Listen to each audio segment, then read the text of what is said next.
Saksi ang bawat sulok ng marangyang kondo na ito sa lahat ng aking pagtitiis. Ang aking gagamahang biyenan at ang kanyang pabalatbungang anak, akala nila ay sapat na ang 3 taon kong pananahimik upang tuluyan nilang maangkin ang pamanang iniwan ng aking ina. Hindi nila alam bawat pang-iinsulto at bawat sapilitang pagluhod ko ay isa-isa kong itinatala sa aking isipan. Mga resibong gagamitin ko upang ipahiya sila sa harap ng buong mundo. Darating ang sandali na ang bawat patak ng pawis ko habang pinagsisilbihan sila ay magiging lason na unti-unting kikitil sa kanilang kayabangan. Panoorin ninyo ang aking pagbabalik dahil kapag tumayo na ang reyna mula sa kanyang pagkakaluhod, sisiguraduhin kong wala nang matitirang upuan para sa mga Montemayor. Maingay ang buong Quezon City dahil sa pagdiriwang ng fiesta, ngunit sa loob ng Unit 1-2, 05 ang tanging maririnig ay ang mabilis na tibok ng puso ni Wilma habang abala siya sa paghahanda ng hapunan para sa kanyang mga kamag-anak. Ang bawat plato ng pagkain na inilalabas niya mula sa kusina ay tila isang pasanin na dahan-dahang dumudurog sa kanyang likod. Wilma, pirmahan mo na ito. Ang yaman-yaman mo pero bakit ang damot mo sa pamilya ng asawa mo? Ang boses ni Doña Salvacion ay tumagos sa ingay ng mga bisitang nagtatawanan sa sala. Nakatayo ang matanda sa gitna ng hapagkainan, hawak ang isang makapal na dokumento at isang ballpen na tila ba isang espada na nakatutok sa leeg ni Wilma. Walang kibo si Wilma. Inayos niya ang pagkakalagay ng huling ulam sa lamesa, ang kanyang mukha ay parang isang pader ng yelo malamig matatag at walang emosyon. Ang kanyang asawang si Emilio ay nakaupo lamang sa gilid nakatingin sa kanyang sapatos. Tila ba mas mahalaga ang disenyo ng leather nito kaysa sa dangal ng kanyang asawa. Mas stop it! Nakakahiya sa mga bisita, mahinang bulong ni Emilio, ngunit sapat na iyon upang lalong mag-alab ang galit ng kanyang ina. Anong nakakahiya? Ang nakakahiya ay ang magkaroon ng asawang walang utang na loob. Renato is in trouble, Wilma. Isang pirma mo lang sa loan application na ito, maililigtas mo ang kinabukasan ng kapatid ng asawa mo. This condo is just sitting here, use it for the family, sigaw ni Doña Salvacion habang marahas na tinabig ang isang platong hawak ni Wilma. Bumagsak ang porselanang plato sa matigas na sahig na durog sa libu-libong piraso, gaya ng pag-asang may natitira pang malasakit sa tahanang ito. Ang bawat kamag-anak sa lamesa ay napatigil sa pagkain, ang kanilang mga mata ay nakapako sa eksenang tila ba isang drama sa telebisyon. Wilma, please. My lenders are coming after me. Isang pirma lang naman, di ba? You're so successful, barya lang sa iyo ang kondo na ito. Dugtong ni Renato, ang kanyang boses ay puno ng peking hapis habang pilit na pinupunasan ang mga matang wala namang luha. Isang empleyado mula sa concierge ng building ang tumawag sa intercom sa sandaling iyon. Ang tunog ng doorbell ay tila isang mabilis na tibok ng orasan. Ma'am Wilma, meron po kayong delivery mula sa bangko. Kailangan po ng inyong lagda. Tumingin si Wilma kay Renato. Isang mabilis at matalim na sulyap. Sa loob ng kanyang bulsa, naramdaman niya ang init ng kanyang cellphone na kanina pa nakarecord sa bawat salitang lumalabas sa bibig ng kanyang biyenan. Sa halip na sumigaw o umiyak, dahan-dahan siyang yumukod upang pulutin ang mga basag na porselana. Winimano ka sa mama para malingid ang galit niya.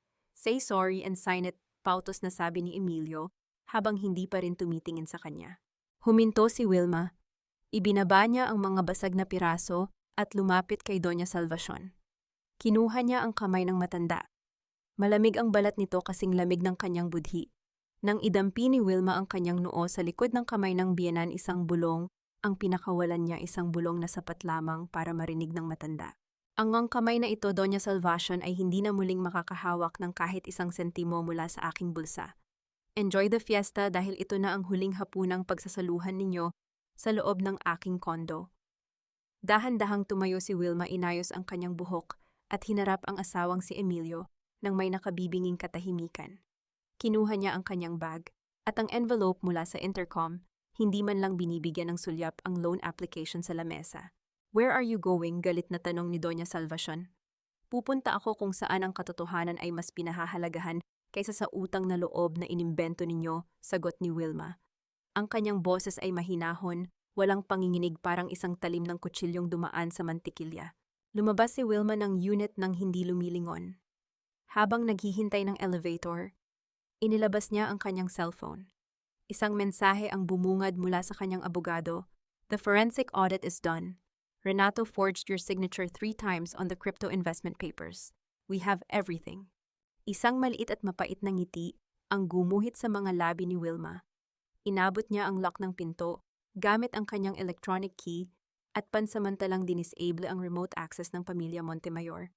Hayaan silang magdiwang sa loob dahil bukas ng umaga ang malamig na realidad ng batas ang gigising sa kanila. Habang bumababa ang elevator, naramdaman ni Wilma ang bigat na nawala sa kanyang dibdib. Hindi na siya ang biktima rito. Siya ang arkitekto ng kanilang pagbagsak. Ang bawat piraso ng nadurog na porselana kanina ay nagsilbing hudyat ang digmaan, ay nagsimula na, at sisiguraduhin niyang wala nang matitirang Montemayor na nakatayo. Ang bawat pangakong binitiwan sa harap ng altar ay tila mga tuyong dahon na ngayon ay tinatangay ng hangin ng pagkakataon. Ang asawa kong pinili ang katahimikan kaysa sa aking panig at ang kanyang pamilyang tila mga linta na sumisipsip sa aking pagkatao. Hindi nila alam na ang bawat segundong lumilipas ay isang hakbang patungo sa kanilang sariling bitag. Akala nila ay sapat na ang lason ng kanilang mga salita upang pasukuin ako, ngunit hindi nila alam na ang bawat sakit na idinudulot nila ay nagpapatigas lamang sa aking kalooban. Sa gabing ito, habang pinagmamasdan ko ang bawat piraso ng kanilang kasinungalingan, sisiguraduhin kong wala nang matitirang puwang para sa kanilang huwad na pagmamahal. Ang katarungan ay hindi lamang hinihintay, ito ay kinukuha ng may kasamang talim ng katotohanan. Sa loob ng kanyang sasakyan na nakaparada sa tapat ng isang maliit na parke, ang tanging liwanag ay ang mula sa screen ng laptop ni Wilma. Ang bawat numero sa spreadsheet na ipinadala ni attorney Marco ay tila mga pako na ibinabaon sa kabaong ng kanyang tiwala sa mga Montemayor. Hindi lang pala isang beses nagnakaw si Renato. Sa loob ng 6 na buwan, unti-unti nitong binabawasan ang kanyang personal na savings account sa pamamagitan ng mga online transfers na ginamitan ng mga pekeng OTP at access codes. Renato, you didn't just steal money, you stole the peace that I worked for. Bulong ni Wilma sa sarili. Ang kanyang mga mata ay nagniningning sa ilalim ng malamlam na ilaw ng sasakyan, hindi dahil sa luha, kundi dahil sa matinding pokus. Dahan-dahan niyang inilabas ang kanyang tablet at binuksan ang mobile app ng kanyang home security system.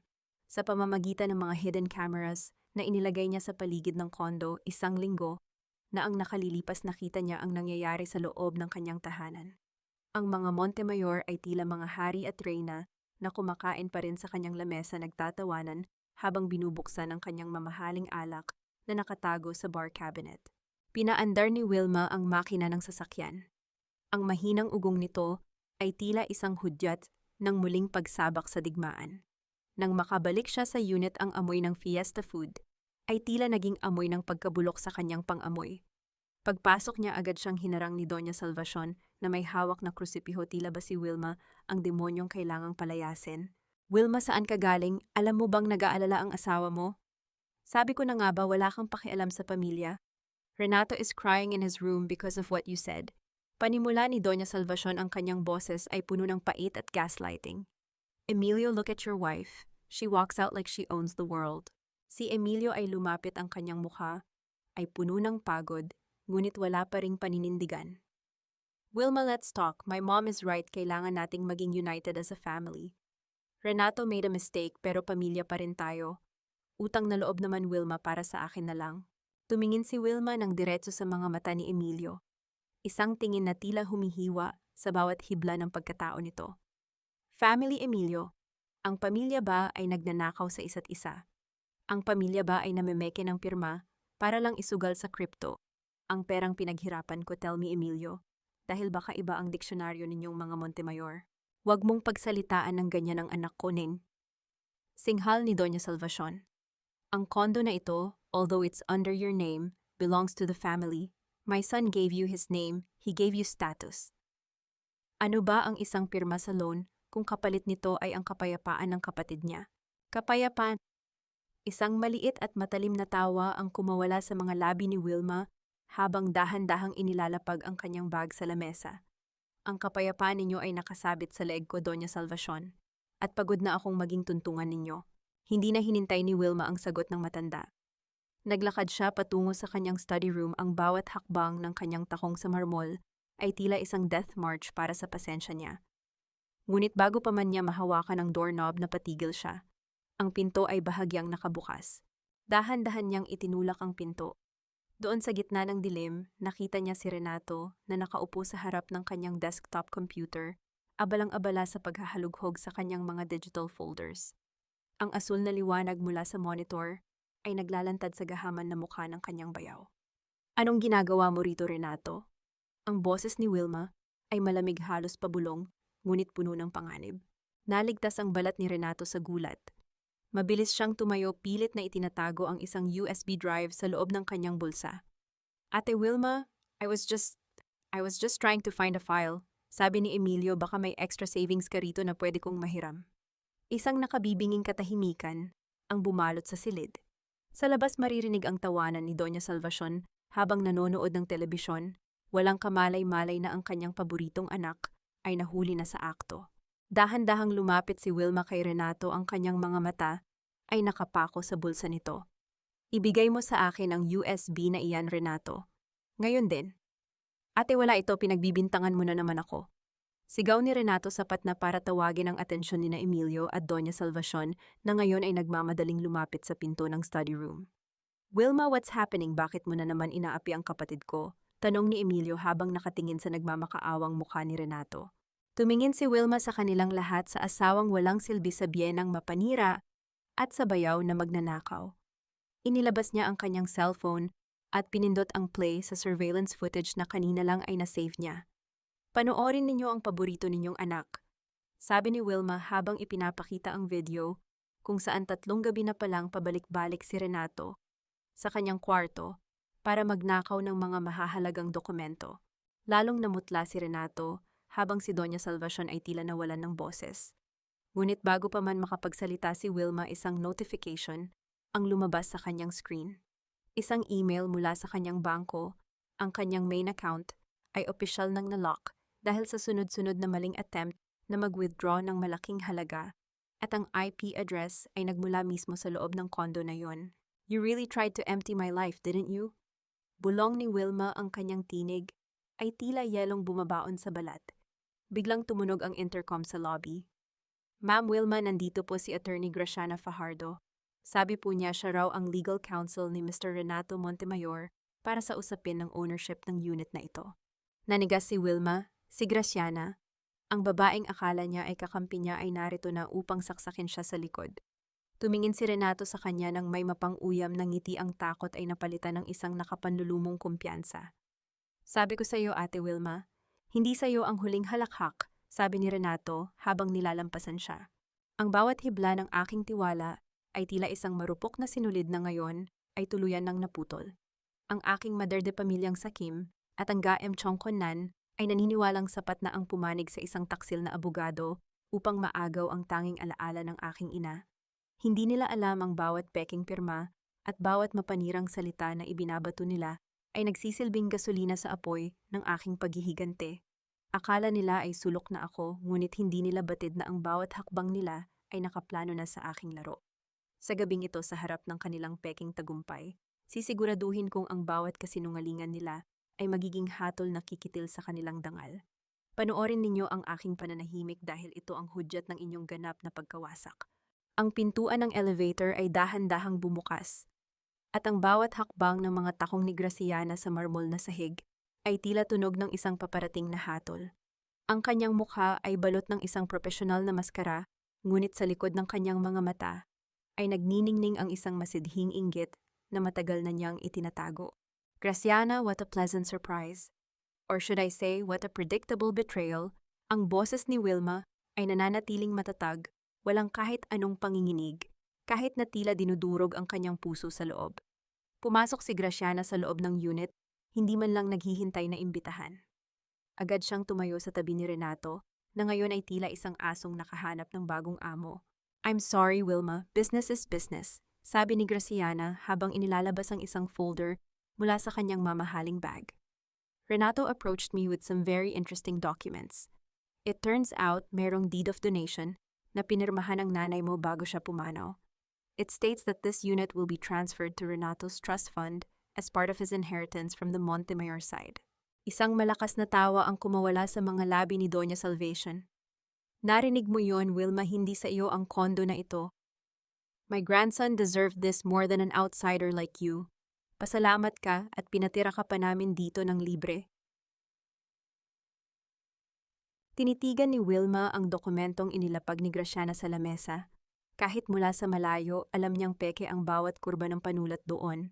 Ang kanyang ina ay hindi kailanman magbibigay ng kahit ano sa mga Montemayor, lalo na sa isang Renato na wala namang ibang ginawa kundi ang maging pabigat. Fake documents, Graciana.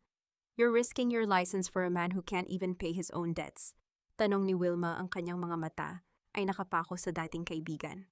Don't talk to her like that. Singhal ni Emilio na ngayon ay tila nagkaroon ng boses para protektahan ang abogado sa halip na ang kanyang asawa. Graciana is a professional. Bakit ba ayaw mong tanggapin na baka nga may hindi ka alam tungkol sa nanay mo? Ang bawat salita ni Emilio ay tila isang sampal na mas masakit pa sa pisikal na hapdi. Tumalikod si Wilma at naglakad patungo sa bintana, tumanaw sa mga ilaw ng lungsod.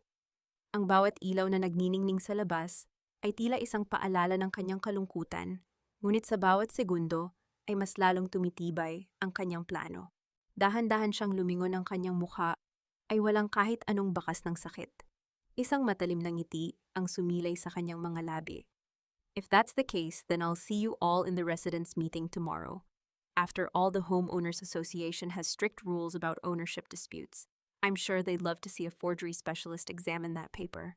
Namutla ng bahagya si Renato, ngunit mabilis siyang hinawakan ni Graciana sa braso. We're ready, Wilma. In katunayan, we already filed a temporary restraining order against you. You have 24 hours to vacate the master's bedroom. Restraining order bulong ni Wilma. Inilabas niya ang kanyang cellphone at mabilis na nag-dial ng isang numero. Attorney Marco, isinasagawa na nila ang Plan B. Please execute the freeze order on the unit's title and call the bank's security department. Sabihin mo merong attempted fraud sa account ko. Lalong nagalit si Doña Salvacion. Wala kang utang na loob, Emilio, palayasin mo na iyang babaeng yan. Ngayon din, ngunit bago pa man makagalaw si Emilio, isang tunog ng mabilis na pag-vibrate ng intercom ang muling pumuno sa silid. Ang boses ng security guard ay puno ng kaba. Ma'am Wilma, nandito po ang mga sheriff. May dala po silang subpina para kay Mr. Renato Montemayor tungkol sa kasong estafa na isinampa ng isang investment firm. Napatitig si Renato sa pinto, ang kanyang buong katawan ay nagsimulang manginig. Tumingin si Wilma sa kanya, ang kanyang mga mata ay puno ng isang nakapanghihilakbot na katahimikan. Hindi lang pala kondo ko ang habol nila sa iyo, Renato, sabi ni Wilma habang dahan-dahang lumalapit sa bayaw. Akala mo ba ay hindi ko alam ang tungkol sa mga utang mo sa labas? I've been tracking you for months, and now the walls are closing in. Biglang tumayo si Graciana, ang kanyang mukha ay puno ng pag-aalinlangan. Renato, you didn't tell me about this. It's just a misunderstanding, Graciana. Please help me. Pagmamakaawa ni Renato. Tumalikod si Wilma at pumasok sa kanyang silid. Iniwan silang lahat na nagkakagulo sa sala. Isinara niya ang pinto at dahan-dahang sumandal dito. Ang kanyang paghinga ay mabigat, ngunit ang kanyang mga kamay ay hindi nanginginig. Inilabas niya ang itim na notebook na nakuha niya mula sa kwarto ni Doña Salvacion kanina, ang notebook na naglalaman ng lahat ng mga transaksyon ng matanda sa mga illegal na lenders. Isang mensahe ang pumasok sa kanyang cellphone mula kay Attorney Marco. Wilma, the Residence Board just received an anonymous tip about your unstable mental health from Aling Minda. They are considering an emergency eviction based on safety concerns. Napatigil si Wilma. Ang laro ay nagiging mas marumi. Hindi lang pala ari-arian ang gusto nilang kunin. Gusto rin nilang sirain ang kanyang katinuan. Kinuha ni Wilma ang kanyang pen at nagsimulang magsulat sa isang blankong papel. Ang kanyang bawat galaw ay puno ng katiyakan. Hayaan ninyong ituring niyo akong baliw, bulong niya sa dilim. Dahil ang isang baliw ay walang kinatatakutan at wala ring ititirang buhay sa inyong lahat. Ang akala ng mader de pamilyang iyon at ng kanyang gaem Chonghonan ay sapat na ang bansagan akong baliw upang maagaw ang aking tahanan. Hindi nila alam ang bawat kasinungalingang inilalabas nila ay magiging matibay na ebidensya para mabulok sila sa selda. Habang tinatawanan nila ako sa likod, tinatapos ko na ang dokumentong magpapatalsik sa kanilang lahat sa kalyang pinanggalingan nila. Pinanood ko ang kanilang pagdiriwang ng may malamig na ngiti dahil bago sumikat ang araw, sisiguraduhin kong sila ang mawawalan ng katinuan sa harap ng batas. Sa loob ng madilim na silid, tanging ang asul na liwanag mula sa screen ng kanyang laptop ang nagbibigay ng anyo sa matalim na mukha ni Wilma. Ang tunog ng kanyang mabilis na pagtipa sa keyboard ay tila isang mabilis na tibok ng puso sa gitna ng nakabibinging katahimikan. Wilma, buksan mo ang pinto. Kakausapin ka ni Graciana tungkol sa iyong medical evaluation. Huwag mong palalain ang sitwasyon. Baka lalong maniwala ang board na hindi ka naligtas dito. Ang boses ni Doña Salvacion ay umalingaw-ngaw mula sa kabila ng pinto, puno ng huwad na pag-aalala na may halong pananakot. Hindi kumibo si Wilma. Pinindot niya ang save sa dokumento at dahan-dahang tumayo. Sa pamamagitan ng monitor ng kanyang hidden camera, nakita niya ang tatlo sa sala, si Graciana, na abala sa pag-aayos ng kanyang buhok, si Renato, na mukhang balisa, at ang kanyang asawang si Emilio, na nakatayo lang sa gilid, na parang isang estatwa ng kawalang pakinabang. Emilio, bakit mo hinahayaang gawin nila ito? Ang tanong ni Wilma nang dahan-dahan niyang buksan ang pinto. Napatigil ang lahat. Tumingin si Graciana sa kanya ng may mapang-uyam na ngiti. Wilma, we just want what's best for you. Based on your recent outbursts and the testimony of Aling Minda, the residence board is very concerned. It's better if you undergo a psychiatric assessment voluntarily before the authorities step in. Psychiatric assessment, isang maliit at matalim na tawa ang kumawala sa mga labi ni Wilma. Naglakad siya patungo sa gitna ng sala, ang kanyang bawat hakbang ay puno ng katiyakan. Graciana, is this about my mental health? Or is this about the 3 million pesos that Renato stole from you 5 years ago? Biglang namutla si Graciana. Ang kanyang kamay na may hawak na folder ay bahagyang nanginig. I don't know what you're talking about. Alam nating dalawa ang totoo, pagpapatuloy ni Wilma habang dahan-dahang lumalapit sa abogado. Renato scammed you and now you're helping him steal my condo because he promised to pay you back once the property is sold. You're not just a lawyer, Graciana. You're an accomplice. Shut up, Wilma, you're just hallucinating to.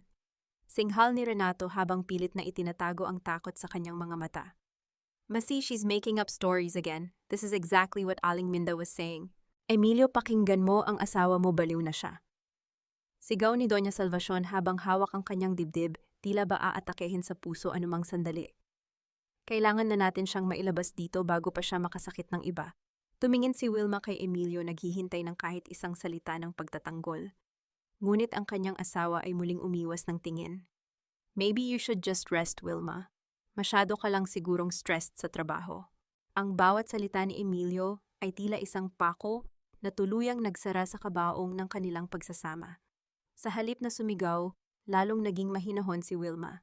Ang kanyang katahimikan ay tila isang nagbabadyang bagyo. Stress, hindi Emilio. I've never been clearer, sabi ni Wilma. Inilabas niya ang itim na notebook ni Doña Salvacion mula sa kanyang bulsa at itinaas ito para makita ng lahat. And you, Doña Salvacion, let's talk about your secret business, ang mga illegal na pautang sa mga palengke sa Quezon City. Ang listahang ito ay naglalaman ng mga pangalan ng mga taong pinagbabantaan ninyo kapag hindi nakakabayad. Nanlaki ang mga mata ni Doña Salvacion. Sinubukan niyang abutin ang notebook pero mabilis na umiwas si Wilma. The board would love to know that the woman accusing me of being unstable is actually a predatory lender, dagdag ni Wilma. At tungkol naman kay Aling Minda, I hope she enjoyed the expensive perfume you gave her as a bribe. Nakunan lahat iyon ng camera ko sa hallway. You spy? Galit na sigaw ni Doña Salvacion. I'm just protecting my inheritance, sagot ni Wilma. Now, if you'll excuse me, I have a meeting with the board chairman. I'm going to show him why the Montemayors are the real threat to this community. You won't get out of this door, Wilma, banta ni Renato, habang humaharang sa pinto. Tumingin si Wilma sa kanya ng may matinding pandidiri. Try to stop me, Renato, and I will make sure the sheriff waiting downstairs knows exactly where you are hiding the rest of your forged titles. Sa sandaling iyon, ang tunog ng mabilis na pagkatok sa pinto ay pumuno sa silid. Ang boses ni Aling Minda ay narinig mula sa labas, puno ng pambubuyo. Doña Salvacion, nariyan na ang chairman. Sinasabi ko sa inyo, nakita ko si Wilma na nakikipag-usap sa mga kakaibang tao kanina. Baka may balak siyang masama. Isang malamig na ngiti ang sumilay sa mga labi ni Wilma. Inayos niya ang kanyang damit at tiningnan si Graciana. The stage is set, Graciana. Let's see who's really going to be evicted tonight. Pinuksan ni Wilma ang pinto nang walang pag-aalinlangan. Ngunit ang bumungad sa kanya ay hindi lang ang chairman ng board, kundi isang pangkat ng mga lalaking nakasuot ng puting uniforme bitbit, ang isang stretcher.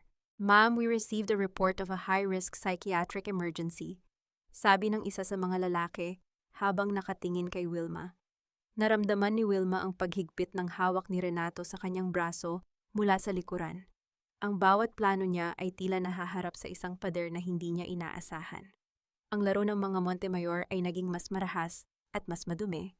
Ang mahinang asawa ko at ang sakim niyang ina, akala nila ay sapat na ang dahas at ang bansag na baliw upang tuluyan akong mailubog sa limot. Hindi nila alam ang bawat kamay na humahawak sa akin ngayon ay naglalagay lamang ng sariwang tinta sa demanda na wawasak sa kanilang lahat. Sa harap ng mga lalaking nakaputi, hindi ako sisigaw, hindi ako magmamakaawa. Dahil ang bawat segundo ng kanilang pananakal ay nakatala sa isang lugar na hindi nila kayang abutin. Panoorin ninyo ang aking katahimikan dahil ito ang huling pagkakataon na makikita ninyo ang langit bago ko kayo itapon sa impyerno ng inyong sariling gawa.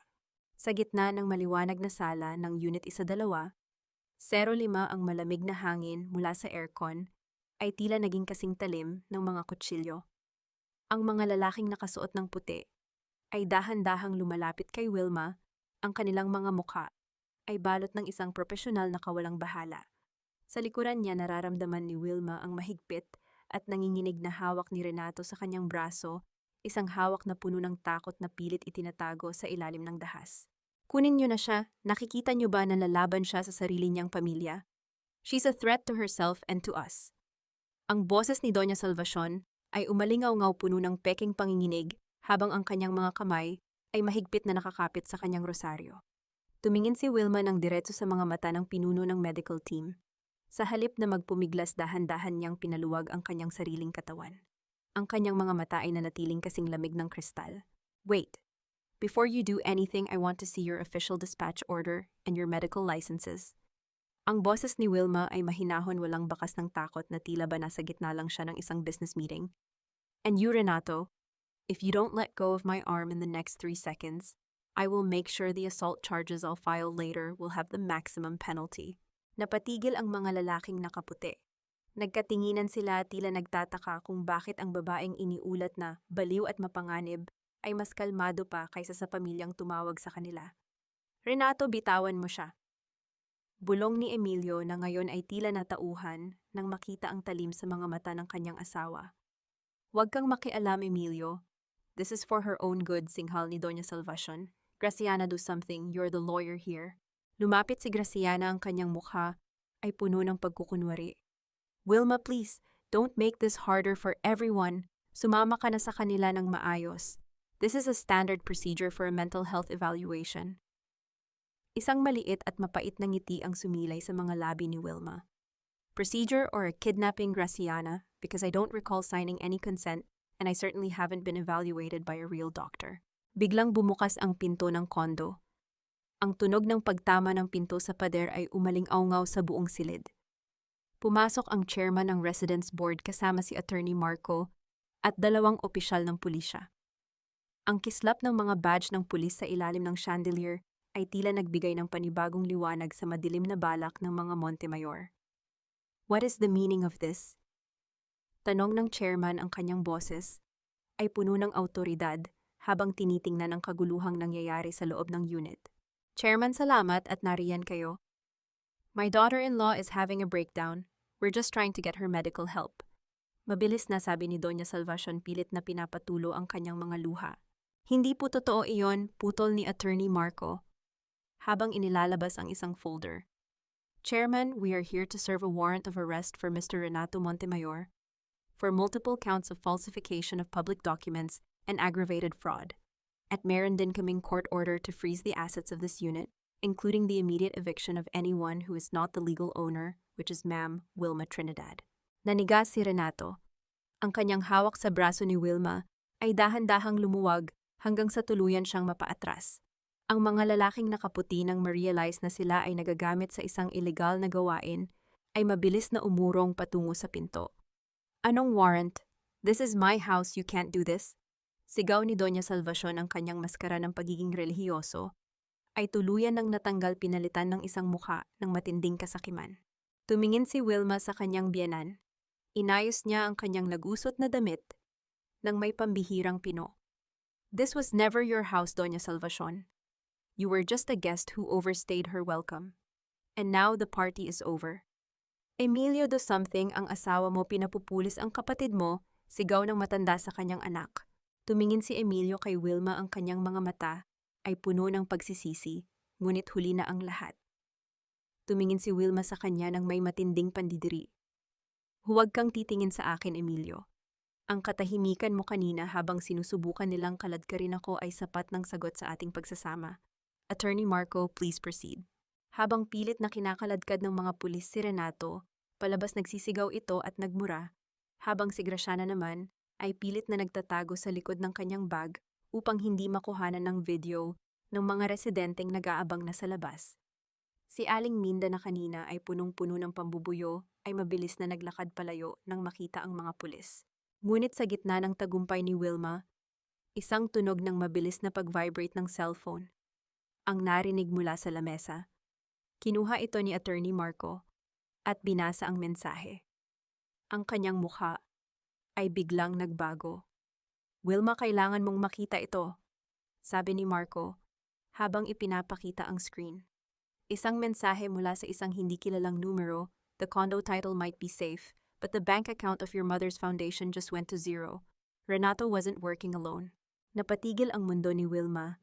Ang foundation ng kanyang ina, ang tanging bagay na mas mahalaga pa sa kondo na ito. Tumingin siya kay Doña Salvacion na ngayon ay may isang nakapanghihilakbot ng ngiti sa kanyang mga labi sa kabila ng pagkatalo ni Renato. Akala mo ba ay natapos na ang lahat, Wilma?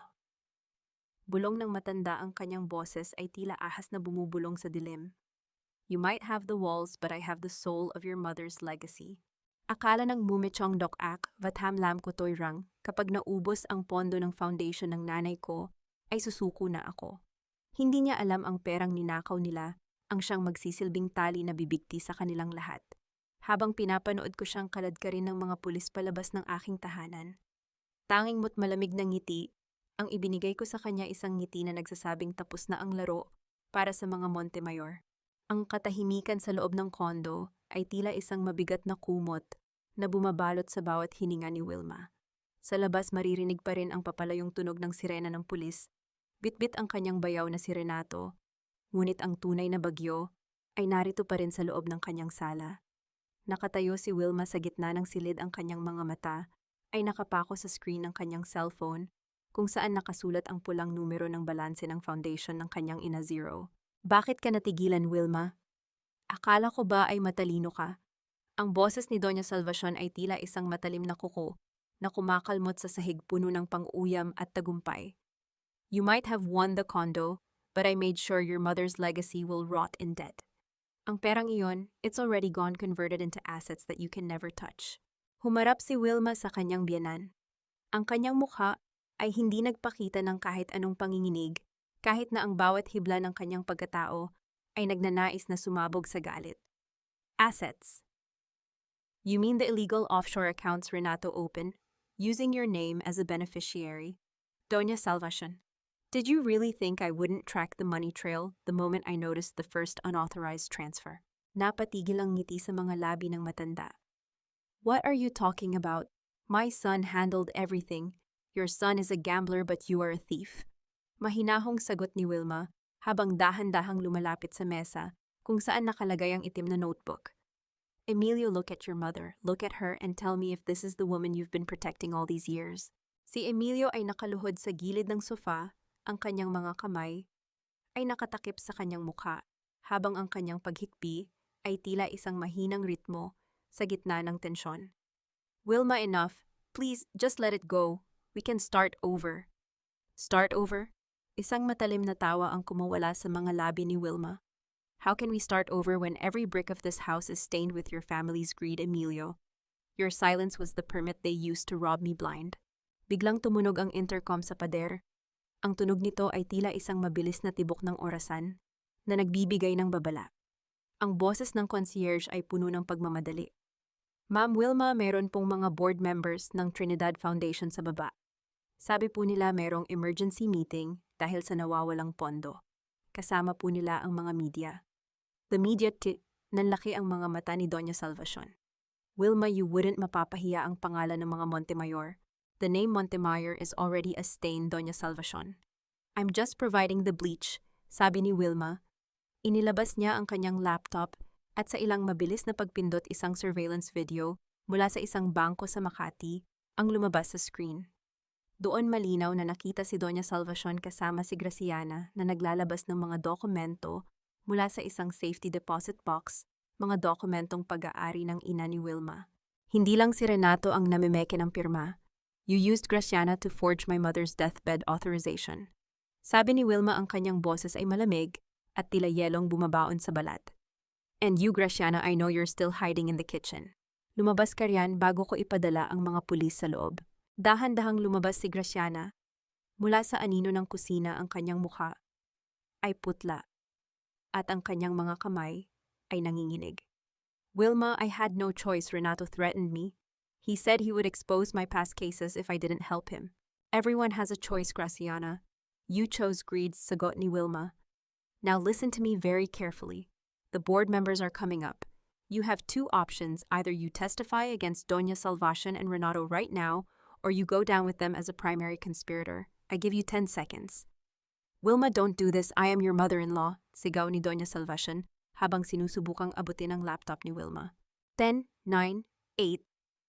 Ang pagbibilang ni Wilma ay tila tunog ng isang mabilis na pag-agos ng tubig sa isang kanal, walang tigil at walang awa. I'll talk, I'll tell them everything, sigaw ni Graciana habang humahagulgol sa sahig. Tumingin si Wilma kay Emilio na ngayon ay nakatitig lang sa kanya nang may takot at pagsisisi. Emilio, pack your things. You have 30 minutes before the locks are changed for good.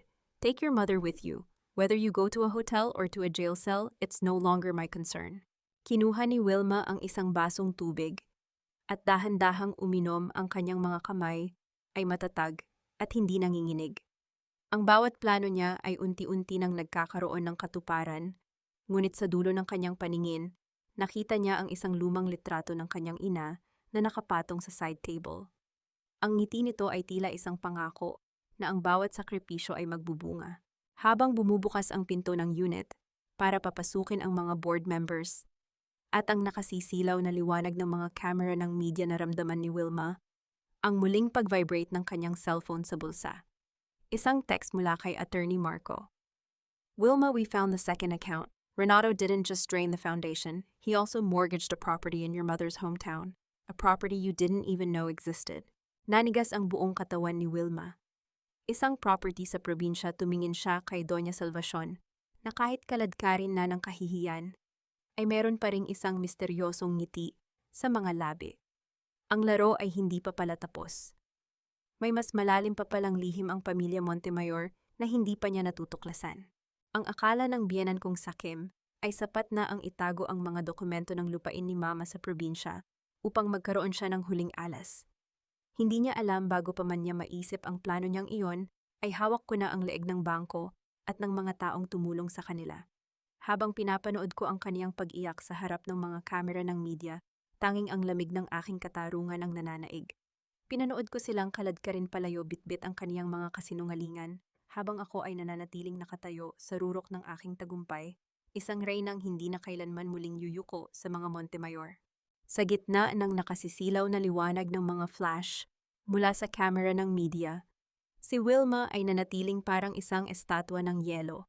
Ang bawat tanong ng mga reporter ay tila mga bala na tumatama sa pader ng kaniyang pagtitimpi, ngunit hindi siya natitinag. Sa kaniyang likuran nakita niya si Doña Salvacion na pilit na itinatago ang mukha sa likod ng kaniyang mga nanginginig na kamay, habang ang mga board members ng foundation ay isa-isang inilalabas ang mga ebidensya ng kaniyang pagnanakaw. Wilma, bakit kailangang umabot sa ganito? Pamilya tayo, you're making a public spectacle of our private shame. Ang boses ni Emilio ay gumaralgal sa takot at kahihiyan habang pilit niyang hinahawakan ang braso ng kaniyang asawa. Private shame, Emilio, o ang private greed ng pamilya mo na matagal ninyong ikinubli sa ilalim ng aking pangalan. Ang boses ni Wilma ay mahinahon, walang panginginig, at tila isang talim na humihiwa sa bawat salita ng asawa. Bitawan mo ang braso ko. Ang bawat segundong hinahawakan mo ako ay lalong nagpapadumi sa aking pagkatao. Dahan-dahang binitawan ni Emilio ang asawa nang makita niya ang matinding pandidiri sa mga mata nito. Sa sandaling iyon, ang tunog ng mabilis na paglapit ng mga yabag sa hallway ay umalingaw-ngaw.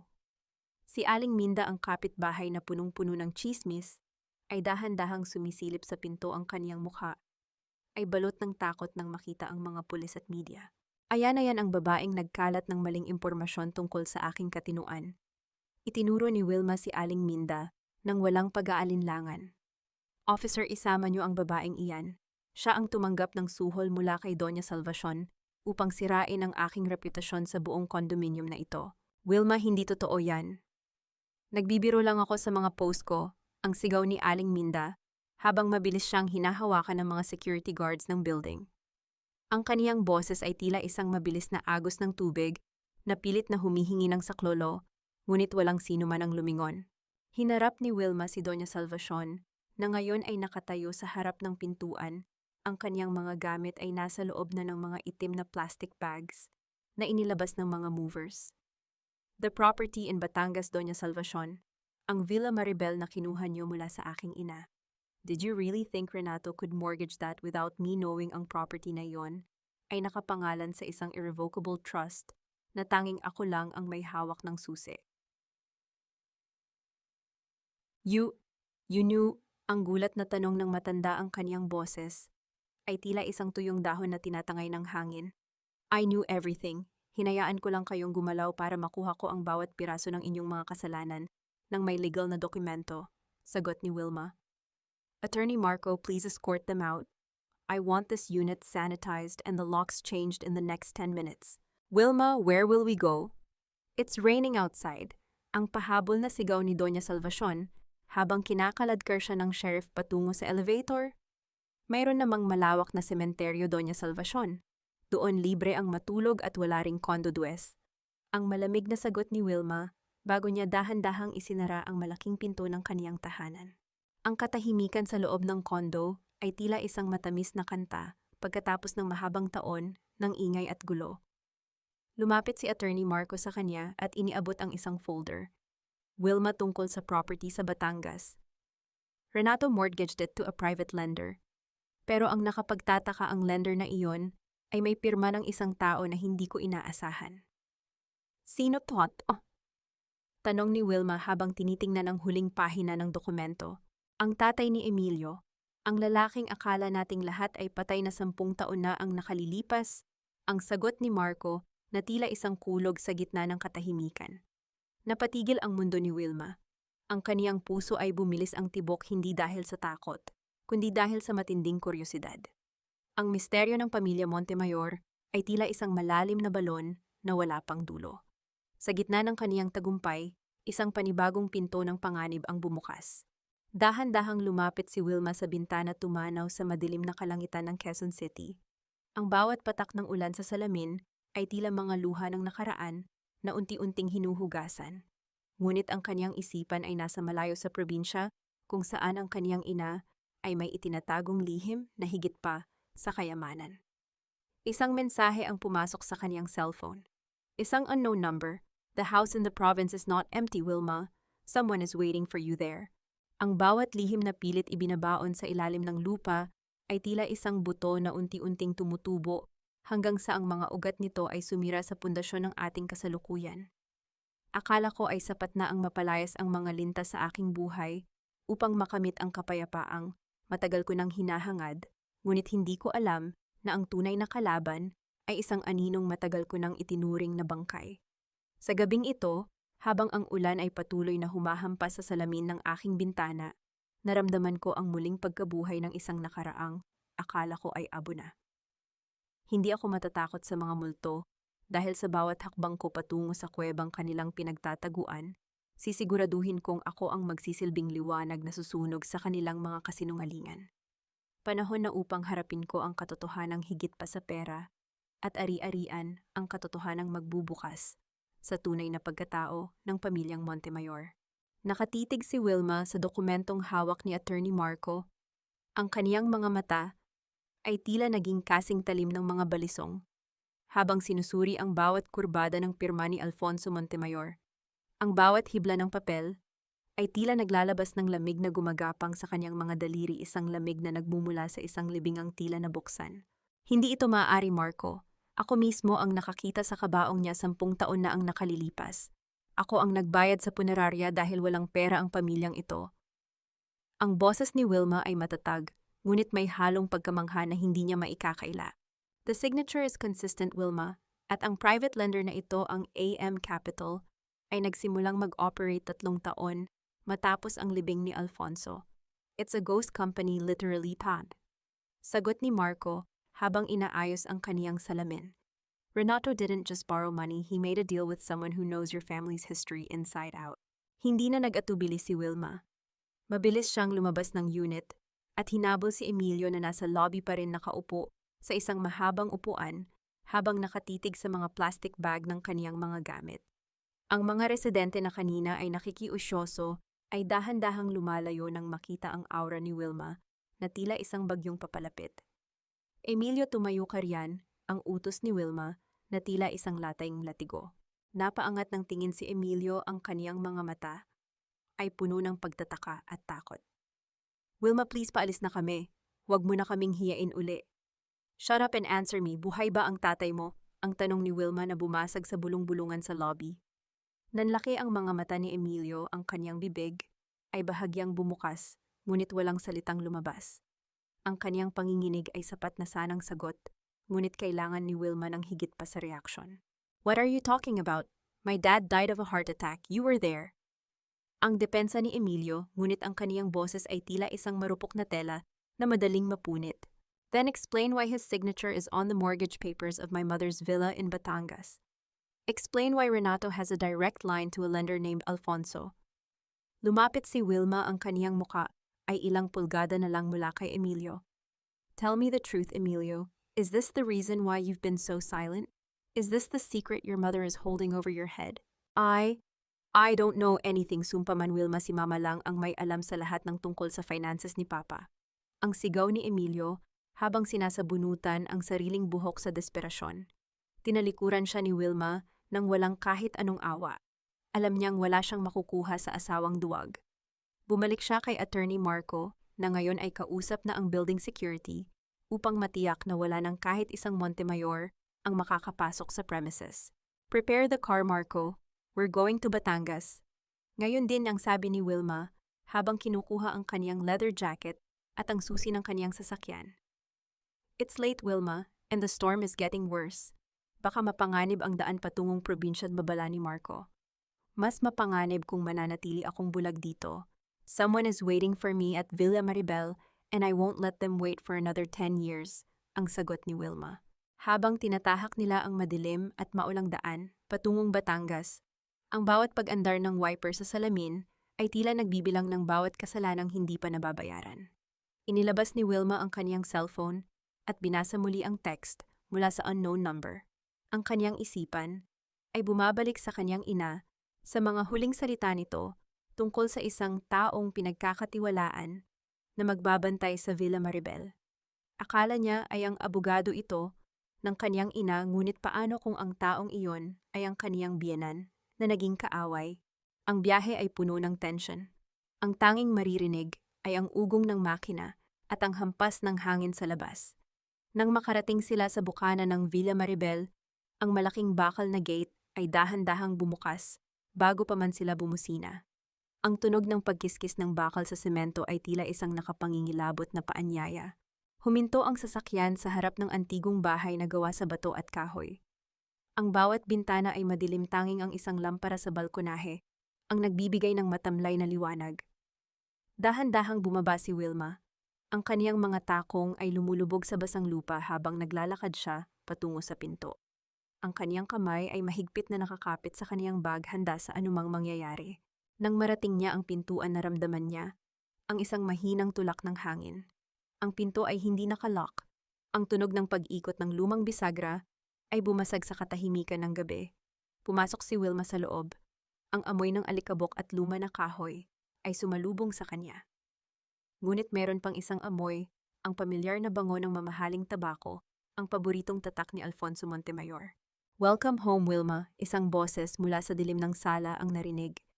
Ang boses ay tila galing sa ilalim ng lupa, malalim at puno ng kapangyarihan. "I've been expecting you to be this fast. You always were the smartest among them." Nanigas si Wilma sa kaniyang kinatatayuan. Sa gitna ng silid isang silweta ng isang lalaking nakaupo sa tumba-tumba, ang unti-unting lumabas mula sa anino habang sinisindihan nito ang isang posporo.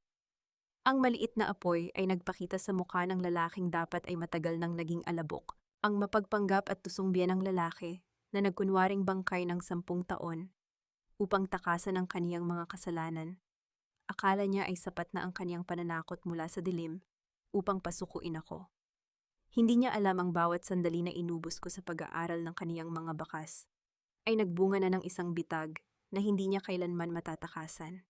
Ngayon habang nakaupo siya sa kaniyang tumba-tumba at nag-aakalang siya pa rin ang may-ari ng tadhana, tanging isang malamig na titig ang isinagot ko sa kaniyang mga banta.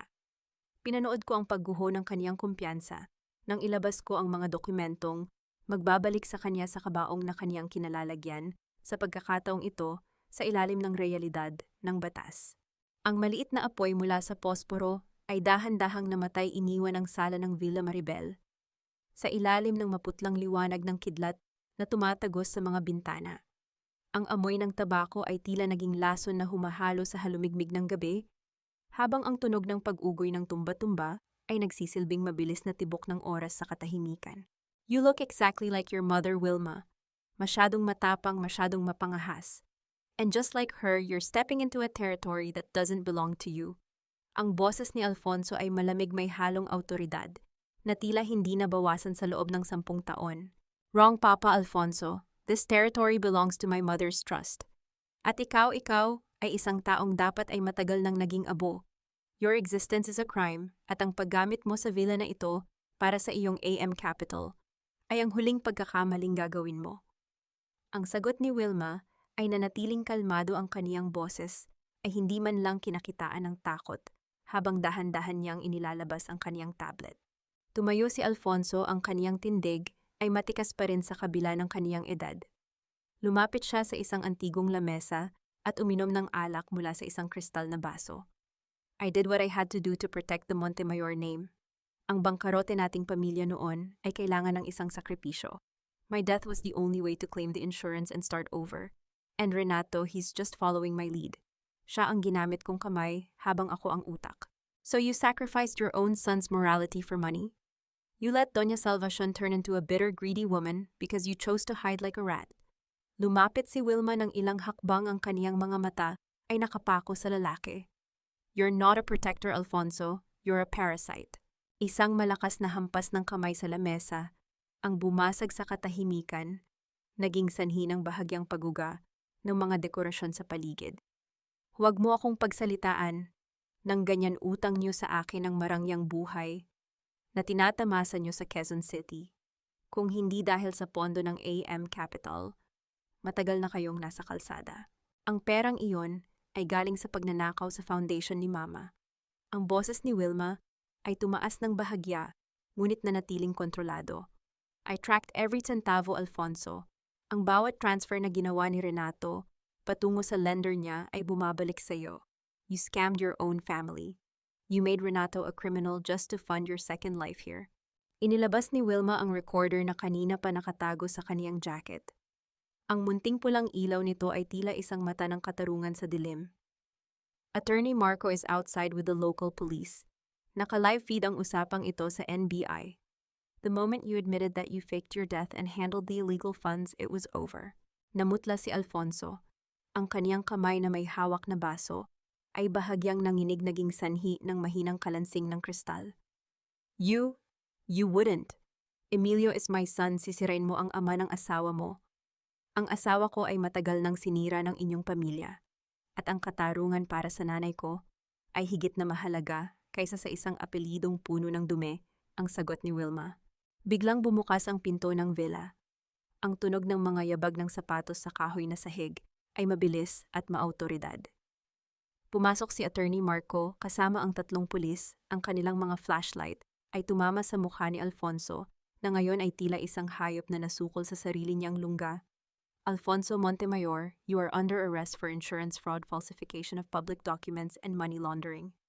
Ang anunsyo ng pulis ay tila isang hatol na nagtapos sa 10 taon ng kasinungalingan. Tumingin si Alfonso kay Wilma, ang kaniyang mukha ay puno ng matinding poot. You will regret this, Wilma. You have no idea what you've started. No, Alfonso, I know exactly what I finished, sabi ni Wilma habang pinapanood ang paglalagay ng pospas sa mga kamay ng kanyang biyenan. Habang inilalabas si Alfonso sa villa, naramdaman ni Wilma ang isang kakaibang ginhawa sa kaniyang dibdib. Ngunit bago pa man siya makahinga ng malalim, napansin niya ang isang nakabukas na safe sa likod ng tumba-tumba. Sa loob nito may isang luma at kupas na envelope na may sulat kamay ng kaniyang ina. Kinuha ni Wilma ang envelope. Ang bawat salita roon ay tila isang bulong mula sa nakaraan. Nang basahin niya ang nilalaman ng kaniyang mga mata, ay nanlaki. Ang villa na ito ay hindi lang pala ari-arian. Sa ilalim ng pundasyon ng bahay na ito, merong itinatagong ebidensya na mag-uugnay sa pamilya Montemayor sa isang krimeng mas malala pa sa pagnanakaw ng pera, isang krimeng naganap noong gabi ng kamatayan ng kaniyang ina. Tumingin si Wilma sa paligid ng madilim na sala. Ang bawat anino ay tila may gustong sabihin.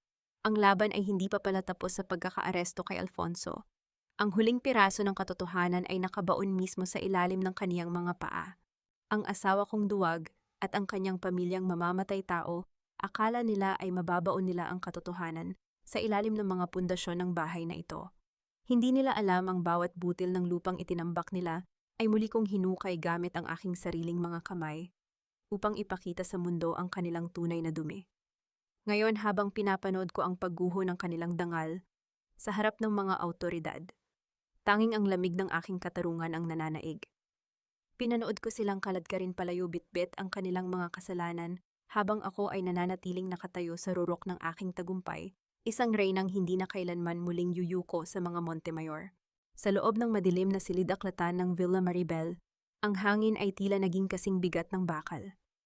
Hawak ni Wilma ang lumang envelope, ang kanyang mga daliri ay dahan-dahang hinahaplos ang sulat kamay ng kanyang ina na tila ba ito ang huling koneksyon niya sa mundong kinuha sa kanya ng maaga. Ang tunog ng ulan sa labas ay nagsilbing isang mabilis na ritmo ng babala sa gitna ng katahimikan ng antigong bahay. Wilma, kailangan na nating umalis. Puno na ng mga pulis ang labas at kailangan nating dalhin ang mga dokumentong nakuha natin sa presinto. Ang boses ni Attorney Marco ay narinig mula sa pinto, puno ng pagmamadali. Hindi pa tayo pwedeng umalis, Marco. Hindi pa tapos ang lahat. Ang sagot ni Wilma, ang kanyang tinig ay malamig at puno ng katiyakan habang dahan-dahan niyang binubuksan ang envelope. Sa loob nito ay may isang mapa ng bahay at isang maikling sulat, Wilma anak. Kung binabasa mo ito, ibig sabihin ay wala na ako. Huwag kang magtitiwala sa kahit kanino sa mga Montemayor. Sa ilalim ng sahig ng silid na ito, sa ilalim ng tumba-tumba ni Alfonso, doon nakatago ang ebidensya ng kanilang ginawa sa akin. Huwag kang hihinto hanggang sa makuha mo ang katarungan. Napatigil ang mundo ni Wilma. Ang sakit na matagal na niyang ibinaon ay tila muling sumabog sa kanyang dibdib, ngunit sa halip na luha ang lumabas sa kanyang mga mata, ay isang matalim na galit. Tumingin siya sa sahig kung saan nakalagay ang tumba-tumba ni Alfonso kanina. Marco, tulungan mo ako. May kailangan tayong hanapin dito, ang utos ni Wilma. Gamit ang isang mabigat na estatwa na nasa lamesa, sinimulan ni Wilma na pukpukin ang mga kahoy na sahig. Ang tunog ng pagkabiyak ng kahoy ay umaling-awngaw sa buong bahay, bawat hampas ay tila isang sigaw ng katarungan. Hindi siya huminto hanggang sa makita niya ang isang maliit na puwang sa ilalim ng mga tabla. Sa loob ng puwang na iyon ay may isang maliit na metal na kahon. Nang buksan ito ni Wilma, bumungad sa kanya ang isang luma at kupas na journal kasama ang isang maliit na botelya ng gamot na may label na hindi pamilyar. Ano yan, Wilma? Tanong ni Marco habang lumalapit. Ito ang journal ni Mama at ang botelyang ito ang lason na ginamit nila sa kanya. Bulong ni Wilma, ang kanyang boses ay tila yelong bumabaon sa balat. Hindi namatay sa sakit si Mama. Pinatay siya ni Alfonso at Salvacion dahil nalaman niya ang tungkol sa insurance fraud na balak nilang gawin. Biglang tumunog ang intercom ng bahay. Ang tunog nito ay tila isang mabilis na tibok ng orasan. Ang boses ni Emilio ay narinig mula sa labas, puno ng desperasyon at takot. "Wilma, let me in. I know you're in there. My mom told me everything. Please, we can settle this." Isang malamig na ngiti ang sumilay sa mga labi ni Wilma. Settle this after 10 years of lies. Dahan-dahang lumakad si Wilma patungo sa bintana at tumanaw sa labas. Nakita niya si Emilio na basang-basa sa ulan, pilit na kumakatok sa gate, habang ang mga pulis ay dahan-dahang lumalapit sa kanya. Sa likuran niya, nakita rin ni Wilma ang sasakyan ni Doña Salvacion na kararating lang ang matanda ay mabilis na bumaba at pilit na sumisigaw. "Wilma, you're destroying our family. Think about your marriage." Sigaw ni Doña Salvacion mula sa labas. Ang kanyang boses ay tila isang ahas na bumubulong sa dilim. Binuksan ni Wilma ang bintana at tumingin sa kanila mula sa itaas. Ang kislap ng kidlat ay nagpakita sa kanyang mukha na tila isang reyna ng katarungan. Ang kasal na tinutukoy niyo, Doña Salvacion, ay natapos na sa sandaling nalaman ko ang katotohanan. Ang boses ni Wilma ay umalingaw-ngaw sa buong paligid, sapat na upang marinig ng lahat sa ibaba. Ang pamilyang Montemayor ay hindi isang pamilya. Kayo ay isang pangkat ng mga kriminal na nagtago sa likod ng mararangyang damit at relihiyon. At ang bahay na ito ang huling saksi sa inyong mga kasalanan. "Wilma, please, I didn't know about the murder," sumpaman sigaw ni Emilio habang lumuluhod sa putikan. Ang ongkawalang alam mo, Emilio, ay hindi isang dahilan para mapatawad ka. Ang katahimikan mo ang naging pahintulot nila upang gawin ito sa nanay ko, sagot ni Wilma. Inilabas niya ang journal at ang botelya ng gamot. "Officer, hawak ko ang ebidensya ng pagpatay kay Maribel Trinidad. Dagdagan niyo ang mga kaso laban kay Alfonso at Salvacion Montemayor. I want them to spend every single second of their remaining lives in a cage." Naniga si Doña Salvacion. Ang kanyang maskara ng pagiging relihiyoso ay tuluyan ng natanggal, pinalitan ng isang mukha ng matinding takot at galit. Sinubukan niyang tumakbo pabalik sa sasakyan, ngunit mabilis siyang hinarang ng mga pulis. Ang tunog ng mga posas na ikinandado sa kanyang mga kamay ay naging isang matamis na musika sa pandinig ni Wilma. "You'll pay for this, Wilma, I curse you," sigaw ni Salvation habang kinakaladkar siya patungo sa patrol car. "I've already paid, Doña Salvacion.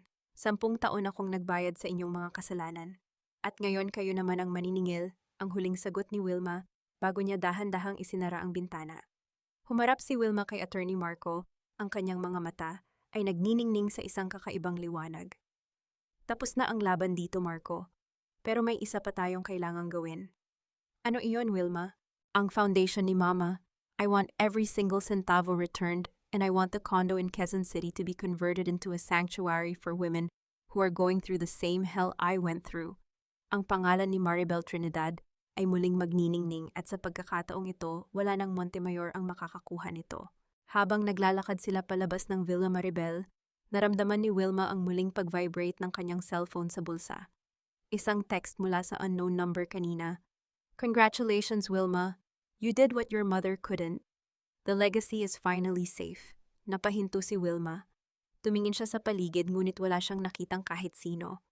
Isang maliit na ngiti ang gumuhit sa kanyang mga labi. Sa wakas, ang bawat piraso ng puzzle ay nabuo na. "Let's go, Marco. May bago na tayong buhay na sisimulan," sabi ni Wilma habang sumasakay sa kanyang sasakyan. Habang umaandar sila palayo sa Villa Maribel, pinanood ni Wilma sa side mirror ang unti-unting paglalaho ng bahay sa gitna ng dilim at ulan. Ang bagyo ay nagsisimula ng humupa at ang sikat ng umaga ay malapit na ring sumilip sa silangan. Hindi na siya ang biktima, hindi na siya ang asawang inaapi. Siya na si Wilma Trinidad, ang arkitekto ng kanyang sariling kalayaan. Ang pamilyang inakala kong tuntungan ng aking buhay ay naging isang madilim na bilangguang kailangan kong gibain ng mag-isa. Ang asawa kong pinili ang maging bulag at ang kanyang moderde pamilyang mamamatay tao. Akala nila ay sapat na ang kanilang mga dasal at luha upang matakpan ang bahid ng dugo sa kanilang mga kamay. Hindi nila alam ang bawat dokumentong nilagdaan ko at ang bawat ebidensyang inilatag ko sa harap ng batas ay magsisilbing mga rehas na magkukulong sa kanila sa kailaliman ng kahihiyan. Ngayon, habang pinapanood ko ang kanilang pagluhod sa harap ng katotohanan, tanging isang malamig na katahimikan ang aking isinasagot. Pinanood ko ang ganap na pagwasak sa kanilang pangalan habang ako ay nananatiling nakatayo sa labas ng kanilang magulong mundo, malaya matatag at handa ng kalimutan ng kanilang bawat anino. Ang loob ng Quezon City Trial Court ay tila isang malamig na kuta kung saan ang bawat bulong ay nagiging sigaw ng hustisya. Nakaupo si Wilma sa gitna ng hanay ng mga tagapakinig, ang kanyang itim na blazer ay walang kahit isang gusot, tila ba sumisimbolo sa kanyang katuwiran na hindi kailanman nabaluktot sa kabila ng unos. Ang bawat pahina ng desisyon ng hukom ay tila tunog ng isang mabilis na pagbagsak ng palakol sa bawat kasalanan ng mga Montemayor. Guilty on all counts falsification, estafa, and conspiracy to murder. Ang boses ng hukom ay umalingaw-ngaw sa buong silid, walang bahid ng pag-aalinlangan. Dahan-dahang lumingon si Wilma sa hanay ng mga akusado. Nakita niya si Alfonso na nakatungo ang kanyang dating tikas, ay napalitan ng anyo ng isang tuyong dahon na handa ng madurog. Sa tabi nito si Doña Salvacion ay pilit na kumakapit sa kanyang rosaryo, ang kanyang mga labi ay nanginginig sa desperasyon, tila ba naghihintay ng himala na hindi na kailanman darating. Wilma anak, patawarin mo kami. Ang mahinang bulong ni Salvacion nang dumaan sila sa harap ng kanyang dating dula-dula ang biktima. Ang boses nito ay tila isang tuyong sanga na nabali sa gitna ng baha. Hindi tumingin si Wilma ng diretso sa kanya. Ang kanyang paningin ay nanatiling nakapako sa harap. Ang patawad, Doña Salvacion, ay ibinibigay sa mga nagkamali ng hindi sinasadya. Ngunit ang ginawa ninyo sa nanay ko ay isang planadong kasamaan. Doon kayo sa batas humingi ng awa dahil sa akin tapos na ang usapan. Paglabas ng korte, sinalubong sila ni Aling Minda, na ngayon ay tila isang basang sisiw, habang hawak ang isang nakatiklop na papel. Ang kanyang mukha na dati ay punong-puno ng tsismis, ay balot na ngayon ng matinding takot. Sa utos ng board, kailangan niyang gawin ang huling bahagi ng kanyang kaparusahan. Ma'am Wilma, narito na po. Ang public apology ko, ang boses ni Minda ay nangangatal. Ipapakita ko na po ito sa lahat ng bulletin boards ng condo at sa aming Facebook group. Patawarin niyo po ako sa mga paninira ko. Kinuha ni Wilma ang papel ng walang emotion. Siguraduhin mong nakasulat dyan ang bawat kasinungalingang sinabi mo tungkol sa katinuan ko, Minda. Dahil kung hindi, ang susunod na subpina ay para naman sa cyber libel. Nang makabalik si Wilma sa lobby ng kanyang kondo, sinalubong siya ni Emilio. Ang kanyang asawa ay nakatayo sa gitna ng malawak na espasyo, bitbit ang isang maliit na maleta. Ang kanyang mga mata ay mapupula bakas ng maraming gabi ng pagsisisi na wala na ring saysay. Wilma, naayos ko na ang lahat ng gamit ko sa labas. I just want to ask if there's any chance for us to talk. Ang boses ni Emilio ay tila isang mahinang ihip ng hangin na naghahanap ng mapagtataguan. Huminto si Wilma ilang hakbang ang layo sa lalaking minsan niyang pinangakuan ng habambuhay. Gusto mong mag-usap, Emilio? Noong sinusubukan nilang kaladkarin ako patungo sa mental facility, nasaan ang boses mo? Noong nalaman mong pinatay nila ang nanay ko, nasaan ang galit mo? Natakot lang ako, Wilma. Takot ako kay Mama, ang sagot ni Emilio habang nakatungo. Ang takot ay hindi sapat na dahilan para hayaang mamatay ang katarungan. Ang malamig na tugon ni Wilma. Inilabas niya ang isang asul na envelope mula sa kanyang bag at inabot ito kay Emilio. Annulment papers. Pirmahan mo iyan bago matapos ang linggong ito. Huwag mo nang pahabain ang paghihirap nating dalawa. Wilma, please. Let's separate for a while but don't end it like this. Pagmamakaawa ni Emilio habang sinusubukang hawakan ang kamay ng asawa. Iniwas ni Wilma ang kanyang kamay nang may pambihirang bilis. Emilio, ang bawat segundong magkasama tayo ay isang paalala ng bawat kasalanang ginawa ng iyong pamilya. Hindi ko kayang tumingin sa iyo nang hindi nakikita ang mukha ng mga taong pumatay sa nanay ko. Lumabas ka na bago ko patawagin ang security. Pinanood ni Wilma ang paglalakad ni Emilio palabas ng condo building. Ang bawat hakbang nito palayo ay tila isang paghugas sa huling mantsa ng pamilya Montemayor sa kanyang buhay. Huminga siya ng malalim, ang bango ng sampagita mula sa lobby ay tila naging mas matamis sa kanyang pang-amoy. Sa loob ng kanyang condo unit, ang katahimikan ay tila isang banal na musika. Lumapit siya sa portrait ng kanyang ina at dahan-dahang pinunasan ang alikabok sa frame nito. Isang munting ngiti ang gumuhit sa kanyang mga labi, isang ngiting puno ng kapayapaan. Matapos na ang lahat. Malinis na ang pangalan mo, bulong ni Wilma. Inilabas niya ang kanyang cellphone upang tawagan si Attorney Marco para sa huling detalye ng conversion ng condo sa isang foundation house. Ngunit bago pa man niya ma-dial ang numero, isang notification ang lumabas sa kanyang screen. Isang email mula sa bangko sa Batangas. Ang paksa ng email ay Undisclosed Safety Deposit Box Access, Maribel Trinidad. Napatitig si Wilma sa screen. Isang deposit box na hindi kasama sa listahan ni Alfonso. Isang bagay na tanging ang kanyang ina lamang ang may alam. Ang bawat tibok ng puso ni Wilma ay muling bumilis. Ang katarungan ay naibigay na, ngunit tila may huling lihim ang kanyang ina na naghihintay na mabuksan, isang lihim na maaaring magpabago hindi lamang sa kanyang nakaraan, kundi sa kanyang buong kinabukasan. Ang huling susi ay wala kay Alfonso. Wala rin kay Salvacion. Nakatago ito sa isang lugar na tanging si Wilma lamang ang makakahanap. Ang bawat paglubog ng araw ay hindi lamang hudyat ng pagtatapos ng dilim, kundi isang pangako na ang susunod na liwanag ay magmumula sa sarili nating lakas. Ang asawa kong piniling maging bulag, ang biyenan kong sakim, at ang bayaw kong magnanakaw, silang lahat ay naging mga abo na lamang sa hangin ng aking nakaraan. Binawi ko ang lahat ng kinuha nila, hindi dahil sa paghihiganti, kundi dahil ang katarungan ay ang tanging wikang naiintindihan ng katotohanan. Ngayon, habang pinagmamasdan ko ang malawak na kalangitan ng Quezon City mula sa aking balkonahe, wala na ang bigat sa aking dibdib. Wala na ang dumi ng kanilang mga kasinungalingan. Ako si Wilma Trinidad, at sa wakas ang aking tahanan ay muli nang naging isang santuwaryo ng kapayapaan. Sa loob ng tahimik na silid ng vault sa isang bangko sa Batangas, ang tanging maririnig ay ang marahang pag-ikot ng mekanismo ng bakal. Hawak ni Wilma ang huling susing iniwan ng kanyang ina, isang munting piraso ng metal na tila may bigat ng 1,000 alaala. Sa tabi niya ay nakatayo si Attorney Marco, ang kanyang mukha ay puno ng paggalang habang hinihintay ang pagbubukas ng huling lihim ng mga Trinidad. Dahan-dahang humila ang pinto ng safety deposit box.